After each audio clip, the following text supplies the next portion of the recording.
On September 5th, 2022, NASA's solar probe soared gracefully through one of the most powerful coronal mass ejections CMEs ever recorded. Not only an impressive feat of engineering, but a huge boon for the scientific community.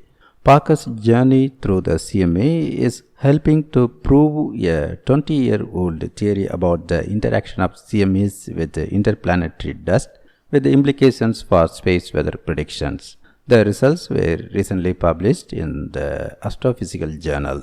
A 2003 paper theorized that CMEs may interact with interplanetary dust in orbit around our star and even carry the dust outward. CMEs are immense eruptions from the Sun's outer atmosphere or corona that help drive space weather, which can endanger satellites, disturb communications and navigation technologies, and even knock out power grids on Earth.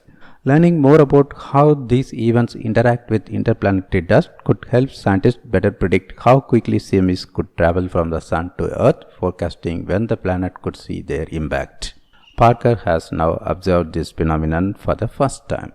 The researcher says that these interactions between CMEs and dust were theorized 2 decades ago, but had not been observed until Parker's solar probe viewed a CME act like a vacuum cleaner, clearing the dust out of its path. This dust is made up of tiny particles from asteroids, comets, and even planets, and is present throughout the solar system. A type of faint glow called zodiacal light, sometimes visible before sunrise or after sunset, is one manifestation of the cloud of interplanetary dust. The CME displays the dust all the way out to about 6 million miles from the Sun, about 1/6 of the distance between the Sun and Mercury. But it was replenished almost immediately by the interplanetary dust floating through the solar system. In situ observations from Parker were critical to this discovery because characterizing dust dynamics in the wake of CMEs is challenging from a distance. According to the researchers, Parker's observations could also provide insight into related phenomena lower down in the corona, such as coronal dimming caused by low-density areas in the corona that often appear after CMEs erupt. Scientists observed the interaction between the CME and dust as decreased brightness in images from Parker's wide field imager for solar probe whisper camera. This is because interplanetary dust reflects light, amplifying brightness where the dust is present. To locate this occurrence of decreased brightness, the team had to compute the average background brightness of whisper images across several similar orbits, shifting out normal brightness variations that occur due to solar streamers and other changes in the solar corona. By removing brightness variations due to coronal shifts and other phenomena, the researchers were able to isolate the variations caused by dust depletion.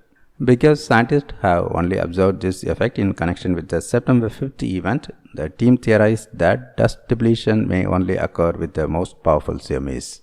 Nevertheless, studying the physics behind this interaction may have implications for space weather prediction.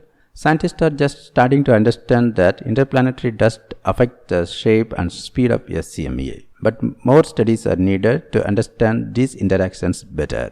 Parker completed its 6th Venus flyby using the planet's gravity to sling itself even closer to the Sun for its next 5 close approaches. This occurs as the Sun itself is approaching solar maximum, the period in the Sun's 11-year cycle when sunspots and solar activity are most abundant. As the Sun's activity increases, scientists hope to have the opportunity to see more of these rare phenomena and explore how they might affect our Earth environment and the interplanetary medium.